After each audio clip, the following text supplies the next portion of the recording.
Friends அனைவருக்கும் காலை வணக்கம். முல்லைச்செடி பதியம் முல்லைச்செடி பதியம் முன்ன போட்டேன் பார்த்தீங்களா, அது பேக்கு சரியாக வரலன்னு பிடுங்கி போட்டேன். அப்புறமா பார்த்தாக்கா அது நல்லா வந்திருக்கு, வேரெல்லாம் வந்திருக்கு. திருப்பியும் அதை உங்களுக்கு ஒரு பதியம் போட்டேன் பாருங்கள், நல்லா வருது. கொஞ்ச நாள் விடணும். அதை நான் வரலன்னு பிடுங்கி போட்ட மாதிரி நீங்கள் பிடுங்கி போடாதீங்க, நிறைய நாள் ஆகுது எடுத்துக்குது. அது முல்லைச்செடி பதியம் பேக்கு இல்லை, உண்மை. ஒரு கண்டெய்னர் எடுத்துக்கோங்க, அது ஹோல்ஸ் குத்திக்கோங்க, அதில் மண் போட்டுக்குங்க. நான் காட்டியிருக்கிறேன் பாருங்கள், அதில் ஹோல்ஸு தான் முக்கியம். ஹோல்ஸு போட்டுக்குங்க. அதுக்கப்புறம் ஷார்ப்னஸாக கட் பண்ணிக்கோங்க. தண்ணி நிறைய அப்பப்போ ஊற்றக்கூடாது. இப்போ மழைக்கு தண்ணியே ஊற்றாமல் அப்படியே நடணும்.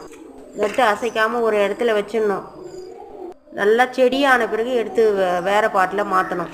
போட்டுக்கிறது மாதிரி நீங்கள் முல்லைச்செடி பதியம் போடுங்க. வீடியோ பிடிச்சா சப்ஸ்கிரைப் பண்ணுங்கள், லைக் பண்ணுங்கள், ஷேர் பண்ணுங்கள், ஃப்ரெண்ட்ஸ் அண்ட் ஃபேமிலிக்கு அனுப்புங்க.